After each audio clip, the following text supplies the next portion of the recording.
Hello friends, তোমাদেরকে সবাইকে আজকে রথযাত্রা উৎসবের অনেক অনেক শুভেচ্ছা, ভালোবাসা, অভিনন্দন। সবাই কে কি করছো এবং কেমন আনন্দের সীমা বয়ে যাচ্ছে সেটা কিন্তু আমার সঙ্গে শেয়ার করে নিও।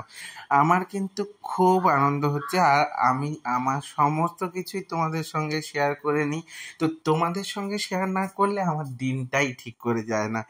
তো আজকে আমাদের বাড়িতে মানে অধিকারী বাড়িতে রথযাত্রা উৎসব পালিত হয়, কিন্তু ছোট্ট করে পালিত হয়।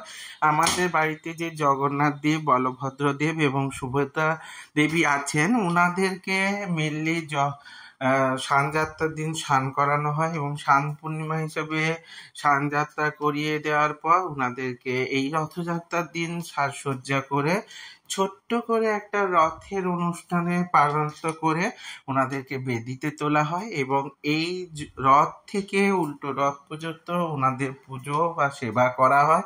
তারপর আবার উল্টো রথের দিন কিছুটা রথ টেনে দিয়ে ওনাদেরকে আবার বেদি থেকে তুলে দিয়ে রেখে দেওয়া হয়। তো এটাই নিয়ম রীতি হিসাবে চলে আসছে এবং বহুদিন ধরে এই রীতি অনুযায়ী এনাদের সেবা অর্চনা পুজো সব করে আসছে এই পরিবার। তো তারই রীতি মেনে আমি স্নানযাত্রার দিন স্নানযাত্রা করিয়ে দিয়েছিলাম, তোমরা সবাই দেখেছিলে। এবছর কিন্তু স্নানযাত্রার দিন অম্বুবাচীও পড়েছিল এবং পূর্ণিমা তো তিথি ছিলই। তো ওই দিন বড় করে একটা স্নানযাত্রা অনুষ্ঠান হয়েছিল। তারপর আজকে ওনাদের সাজ কেমনভাবে করলাম তোমাদের সঙ্গে তার একটু ক্লিপ হিসাবে আমি শেয়ার করে নিয়েছি।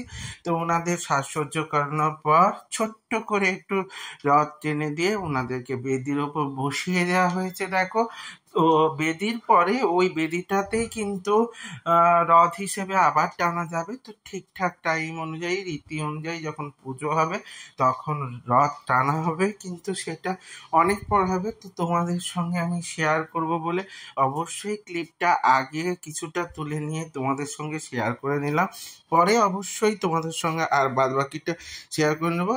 তো এরকম ভিডিও পেতে অবশ্যই লাইক কমেন্ট শেয়ার করে নিও, আর ইউটিউব থেকে দেখলে অবশ্যই সাবস্ক্রাইব করে দিও। এইভাবেই সাথে থেকো, সঙ্গে থেকো, জুড়ে থেকো। টাটা।